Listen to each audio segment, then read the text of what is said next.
Hi, I'm Bob. This is my kitchen. It's a little bigger than the last episode since I moved to San Francisco, but today we're going to make a San Francisco-sized recipe. With the holidays coming on, you always want that easy holiday dessert that's really going to wow them at parties. So today we're going to make chocolate croissant bread pudding. Pretty easy. A pint of half and half, a pint of sweetened cream, 6 eggs, a pinch of salt, 4 ounces of bittersweet chocolate, and 8 croissants that we've cut into about, 1/4-inch pieces. We're going to soak the croissants in the cream and the egg, bake it for 45 minutes. It's going to be outstanding. Let's get started. So the first step for the recipe is warming up your pints of half and half and your sweetened baker's cream over medium-low heat. You never want to let it boil, you just want to let it get to a really good simmer. And then what we're going to do is we're going to melt our bittersweet chocolate into that. If you boil the milk, you'll start cooking early, and we don't want that. So be really careful, like this. Make sure to remember the salt, just a little pinch, a little goes a long way. So we're just about ready to add the chocolate, and you'll see these bubbles are starting to form on the top of the milk. You need to keep stirring it pretty regularly so that it doesn't scald, particularly on a gas flame. It can easily scald along the sides and on the bottom, and that will give us a taste we don't want. So keep stirring, and we'll be adding the chocolate any minute now. Okay, time to add the chocolate. And then we'll start slowly stirring that in, and that'll melt into the cream.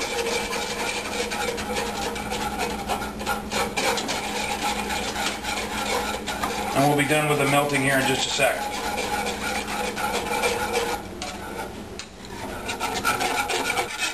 Okay, so the chocolate's melted into our cream, and what we're going to do is we're going to set this aside to let it cool for a little bit, because what we're going to do is add this to the egg mixture later on. So you want to let this cool a little bit, because if we put this really hot cream right into the eggs, we run the risk of scrambling eggs, and that's, well, we're not doing chocolate flavored scrambled eggs today. So set this aside. We're going to set it here on the counter, and this is soapstone, so it'll cool a little faster, but otherwise just set it aside for 15-20 minutes and we'll get on to the next step. So we're going to crack 6 eggs open, and we're going to whisk them together and get them all frothy, and then we'll be adding the cream. So 6 eggs.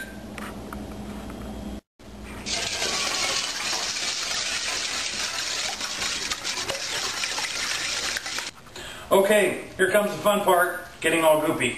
Make sure you wash your hands, and we're going to take our croissants and roll them in the egg. And if I can get my woofy little cameraman to zoom in here.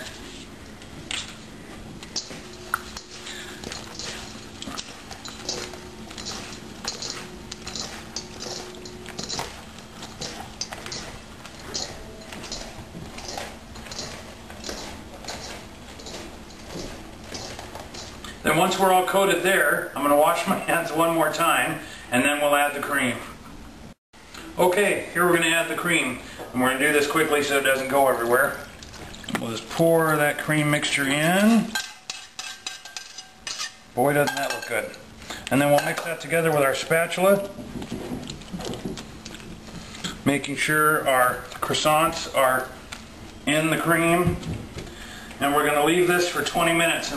Okay, everything's been soaking for about 20 minutes. We're all really well coated. Rick can get a nice zoom in on here so you can see how everything's coated. We're in really good shape to start ladling this into our ramekins. Okay, we're going to start ladling the bread pudding into the ramekins. And what you want to do is just get it up against the side of the bowl and get rid of some of that extra cream. We're going to pour that over the top, but you want to make sure that you get bread pudding right up to the top of the ramekin like that. Okay, we've got the bread pudding dished up into our ramekins. If you don't have ramekins, you could just dish it up into the dish. But, as I'm going to show you right now, we're going to cook it in a water bath. So whatever you dish up your bread pudding into has to fit into a bigger pot so that you can add water. So we're going to add a 1/4 inch of water along the bottom of the pan. That's going to steam and keep everything cooking evenly.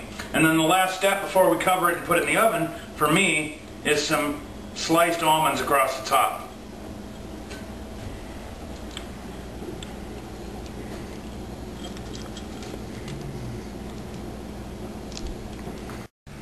With the almonds on, our bread pudding's ready to go in the oven.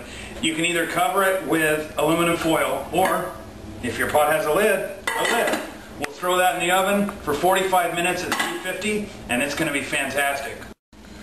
Okay, out of the oven 45 minutes later, there you have it. Individual croissant chocolate bread pudding.